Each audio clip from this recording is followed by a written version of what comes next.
Please stand by. We will start shortly.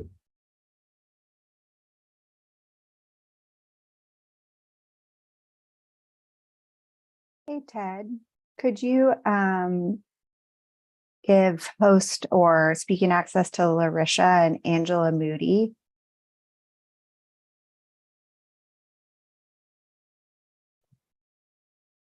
Hello, can everybody hear me?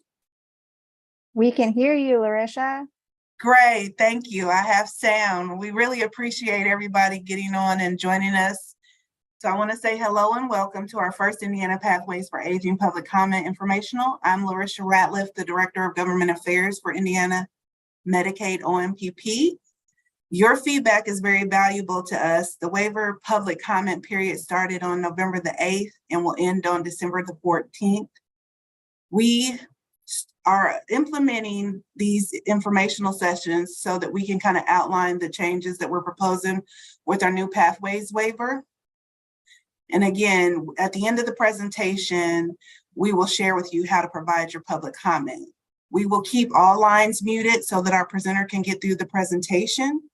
And at this time, I will turn it over to Clarissa Laval for she can introduce herself and get started. Thank you, Larisha, and good morning, everyone. My name is Clarissa Laval, and I am the Indiana Pathways for Aging Program Manager. And we'll just give it a few seconds here for the slides to be pulled up, and I'll briefly walk through the agenda.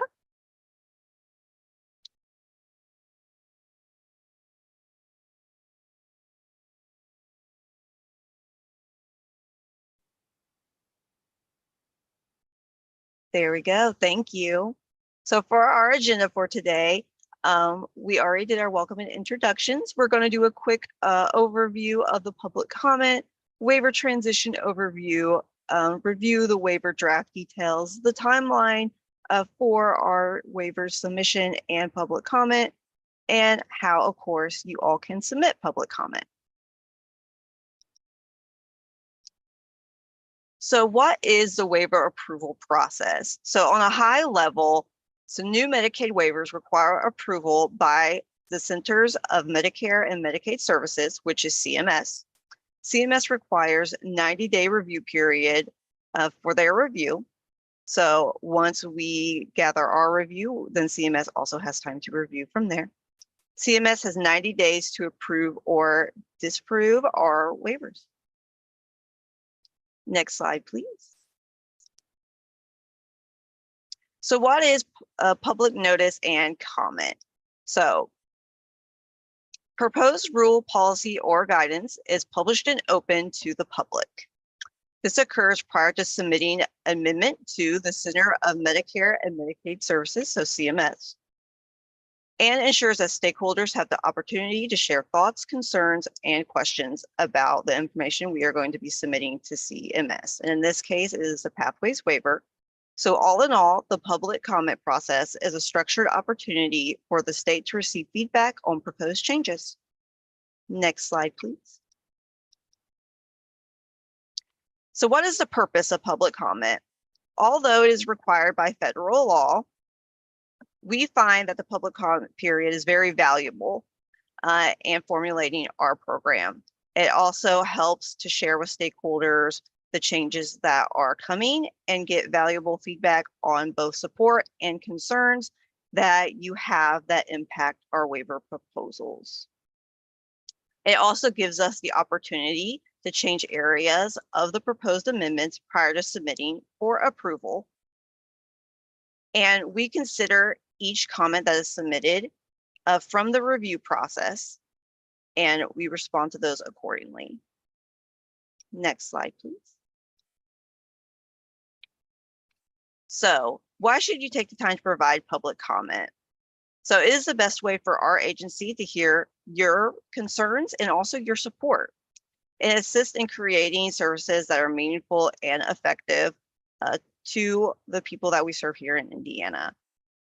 And again, the summary of the feedback is posted on the website after the amendment is complete. So like I mentioned on the last slide, all the comments we receive are then posted with the feedback. And we hear, oh, sorry, go back one more slide. So we encourage everyone here in your public comments to ask questions, share your concerns, or submit comments supporting proposed changes during the public comment period. The state's role in the public comment period is to listen and digest all feedback and consider what changes should be made as a result of the comments received. These online sessions we have scheduled are an effort to give you all a high level information regarding the changes we are proposing and to receive your input.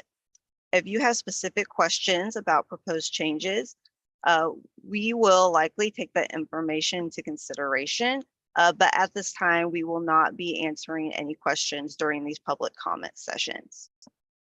And we will be sharing with you later in this presentation how to submit comments to us during the public comment period and where you can go for more information about the waiver changes planned in Indiana. Next slide, please. So where can you find the Pathways waivers? So on the slide, you can see a link here that will take you to the FSSA webpage where you can review an electronic copy, and also at the Indiana Register. You can receive a paper copy similar to other public notices done in the past through DFR or a local area agency of aging office. Next slide, please. So where are the changes within the waiver documents? So to briefly summarize this slide, the 1915C Pathways waiver compares to the current A&D waiver.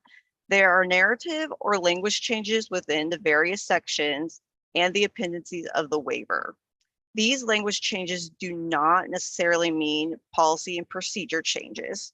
So for instance, there are areas that have had language updated to reflect already existing processes that historically have been described differently across waivers. So these updates are made to align language and expectations across all waivers. For this session, however, we will only be highlighting significant changes in the Pathways waiver and not these minor language edits. Next slide, please. So what is happening with this waiver transition and how does Pathways tie into this? So what is happening? Individuals age 60 and over currently enrolled in the Age and Disabled Waiver will transition to Indiana Pathways for Aging Waiver program as announced in 2022. Those in the Age and Disabled Waiver who are 59 and under will become eligible for the Health and Wellness Waiver. These waiver services will remain aligned for both of these waivers. So I'm going to repeat that statement. So waiver services in the Pathways waiver and the Health and Wellness waiver will remain aligned with the A&D waivers. So these services are aligned. Individuals who are identified to move to the Pathways of Aging program will be notified by a notice in writing from our enrollment broker. So what is the overall objective? So our objective is to foster a positive and smooth experience for waiver recipients and providers by enhancing A&D and TBI waiver structure through the transition across divisions. By January 2024, we want to submit the final waiver amendments. Next slide, please. So these are the waivers currently out for public comment. Today, we will be focusing on the Pathways waivers for individuals who are proposing transition to this waiver in July of 2024. And I'll pause here for a second, so I'll let you all read this slide of what is currently out. All right, next slide, please. So we want to give an overview of this waiver transition. So what is happening? We want to create a new waiver and administration of the A&D waiver for those ages 60 plus for the Indiana Pathways program. And this will have OMPP oversight. The transition oversight of the current A&D, those ages 59 and under, and the TBI waiver will transition to DDRS. So why are we doing this? We want to enhance waiver administration across FSSA divisions while ensuring a positive and smooth transition for HCBS waiver recipients and providers. And our goal is to increase person-centered planning, improve coordination of care, increase community engagement, enhance member experience, maintain qualified providers, comply with HCBS rules, and promote efficiency. So how are we going to do this? So we have built the Pathways program with strong collaboration with Division of Aging, DDRS, OMPP, and CMS, along with other stakeholder engagement and consumer groups such as providers, AAAs, and case management entities, and the Commission on Aging and the Choice Board. Next slide, please. So we wanted to give a little bit of an overview of the current state of the HCBS programs and then do a transition into what this will look like in future state to provide a little bit of background. So in current state, the Division of Aging oversees a variety of programs as seen to the left in green.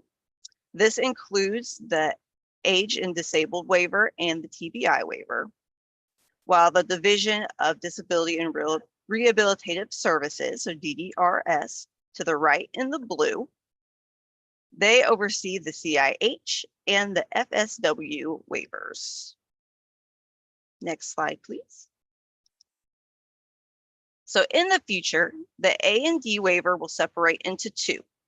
These individuals who are 60 and over will transition to the Pathways waiver, and which will be overseen by OMPP, which is the Office of Medicaid Policy and Planning. We will also lean on the subject matter expertise of the Division of Aging. Those who are under 60, so 59 and under, will transition to the Health and Wellness waiver, which will be overseen by DDRS. They will also oversee the TBI, the CIH, and the FSW waiver. Next slide, please. So this slide gives an overview of the Indiana Pathways for Aging waiver. So who is served through this waiver? So individuals who are 60 and over who are qualified for Medicaid on the basis of age, blindness, and disability, or those who are age 60 and over currently enrolled in Hoosier Care Connect, or qualify for both Medicare and Medicaid, so those dually eligible, or receive services on the Age and Disabled waiver, or receive services in a nursing facility. Things to note in the Pathways draft. This waiver is a 1915 BC combination. The 1915B waiver authorizes the managed care program. The 1915C waiver provides the HCBS currently available on the A&D waiver for ages 60 plus. So those HCBS services currently on the A&D waiver will be available through the 1915C portion of the Pathways waiver. Rate indexing. The annual rate indexing is included to reflect the state's intent to an annual inflammatory adjustment between full rate review periods. Maintenance of effort. Any changes around service definitions are minimal and do not affect services. All enrollees are eligible to receive care coordination. Enrollees who have a nursing facility level of care or meet functional eligibility requirements will also be offered service coordination in addition to care coordination. Those receiving hospice services when they become eligible for Pathways, and American Indians and Alaskan Natives have the choice to opt in to the program, to opt into managed care. Service definitions remain aligned with the current Age and Disabled waiver and definition of legally responsible individuals. So more information about the Pathways program can be found at in.gov/pathways. Right. Next slide, please. So this slide highlights the timeline for public comment period. So for 11/8/2023 through 12/14/2023, that's when the public comment period will be held. Tribal comment will be 11/8 through 1/7/2023. And then our CMS submission date is mid-January. And then our waiver effective date is set for 7/1/2024 for Indiana Pathways for Aging. Next slide. And then this slide outlines some webinar dates. So you'll see here today, we covered the Indiana Pathways for Aging program. This will be done again on 11/20, and then on 11/21, waiver transition of the A&D to Health and Wellness, FSW, and CIH waivers will be covered. And on 11/29 will be a joint meeting for pathways and waiver transition. So where can you find these webinars and recordings? So for those who might have been unable to attend the meeting dates, we will provide a recorded version of these webinars and we'll post them for public access. And that link is on this slide below. Next slide. And if you would like to submit public comments, which we definitely encourage you to do, you can use the Back Home Indiana inbox, which is backhome.indiana@fssa.in.gov regarding the Pathways waiver. And you can also mail to the address below.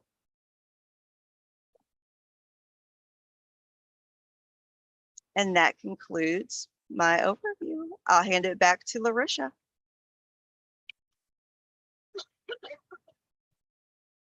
Thank you again, Clarissa, for going through that. Could we get the slide back up on how to submit comments so that people can take a look at that again?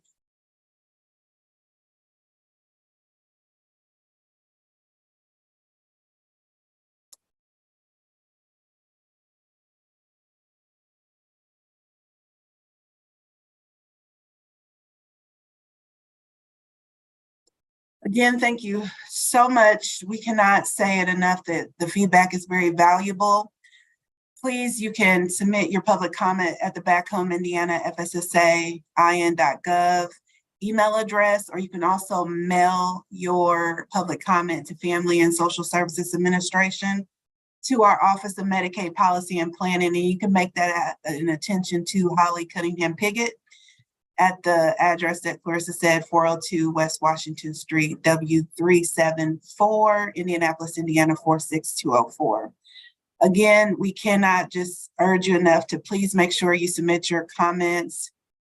We will compile all the comments that we receive, and we will post the FAQ with the summarizing all the comments and the questions specifically for pathways, and then all the other waivers that we are doing in the transition.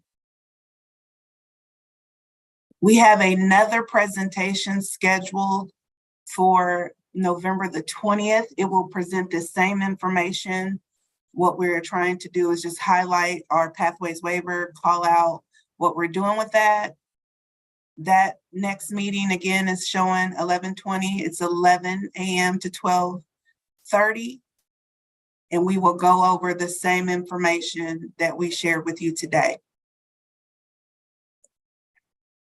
We thank you so much for your time and for joining, and we hope to hear from you in the Back Home email or if you submit something to our address.